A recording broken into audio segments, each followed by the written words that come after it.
Hallelujah. Sa poon ay manatili, siya'y sa atin lalagi, mamumungang maluwalhati. Hallelujah, Hallelujah, Hallelujah, Hallelujah.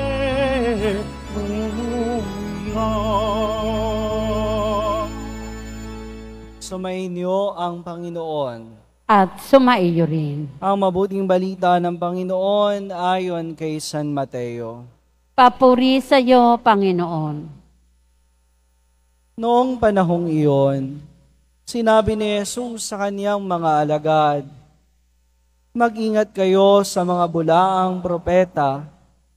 Nagsisilapit sila sa inyo na animoy tupa, ngunit ang totoo'y mababangis na asong gubat. Makikilala ninyo sila sa kanilang mga gawa. Napipitas ba ang ubas sa puno ng dawag o ang igo sa puno ng aroma? Nagbubunga ng mabuti ang bawat mabubuting punong kahoy, subalit nagbubunga ng masama ang masamang punong kahoy. Hindi maaari magbunga ng masama ang mabuting punong kahoy, ni ng mabuti ang masamang punong kahoy. Ang bawat puno na di nagbubunga ng mabuti ay pinuputol at itinatapon sa apoy. Kaya nga, makikilala ninyo na sa kanilang mga gawa ang mga bulaang propeta." Ang mabuting balita ng Panginoon. Pinupuri ka namin, Panginoong Heso Kristo. Magsiupo muna ang lahat.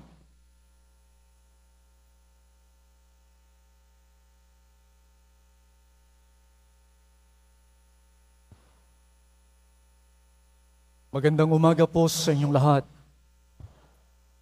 Palakpakan natin ang ating mahal na Jesus Nazareno sa pagdiriwang natin ng banal na Eucharistia sa umagang ito. Sa kanilang mga bunga, sila inyong makikilala. Natatandaan ko pa noon, nakabisita ko sa Guimaras. Bumili ako ng mangga.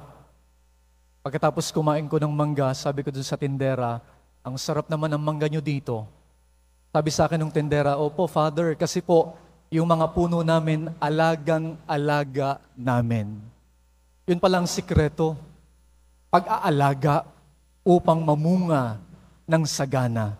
Tunay mga kapatid, yung mga farmers natin, may iba't ibang paraan upang mamunga ang kanilang mga tanim, ang kanilang mga puno, ang kanilang ani.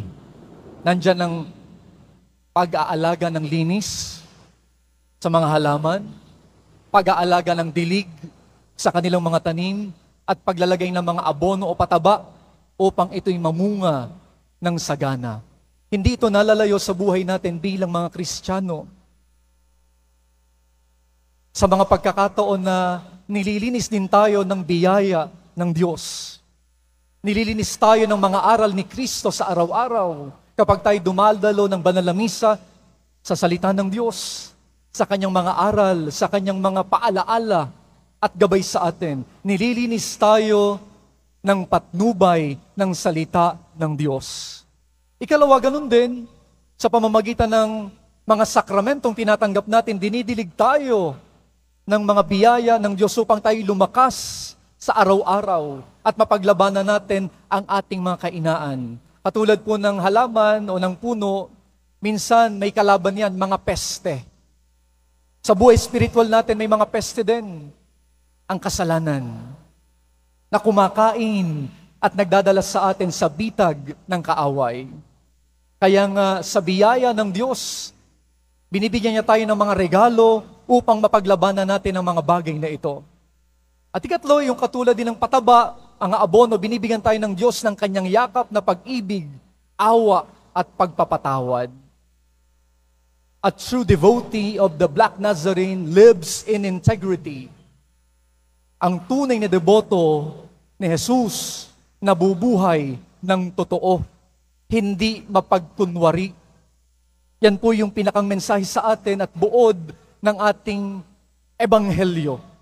Huwag pakitang tao, kundi tunay tayong saksi ni Kristo dito sa mundo. Oo nga naman, ang dasal ay dapat nagbubunga ng mabuting asal. Ang deboto dapat nagbubunga ng mabuting puso.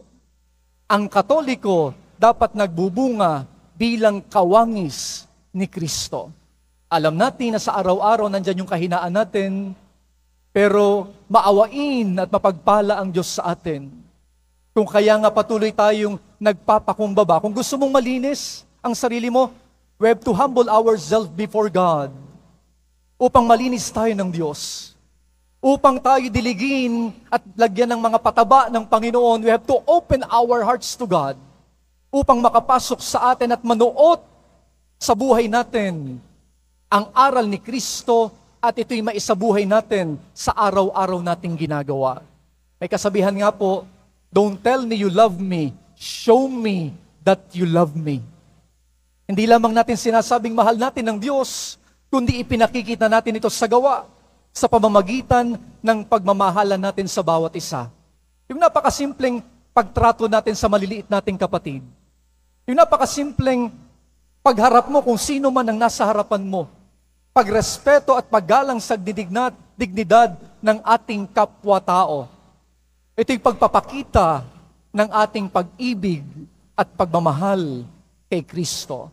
Kaya nga po sa banal na misang ito, nawa sa pamamagitan ng biyaya ng poong Jesus na Nazareno, patuloy po tayong magbunga sa araw-araw ng ating ginagawa. Napakaganda pong halimbawa ang binibigay sa atin ni San Jose Maria Escriba.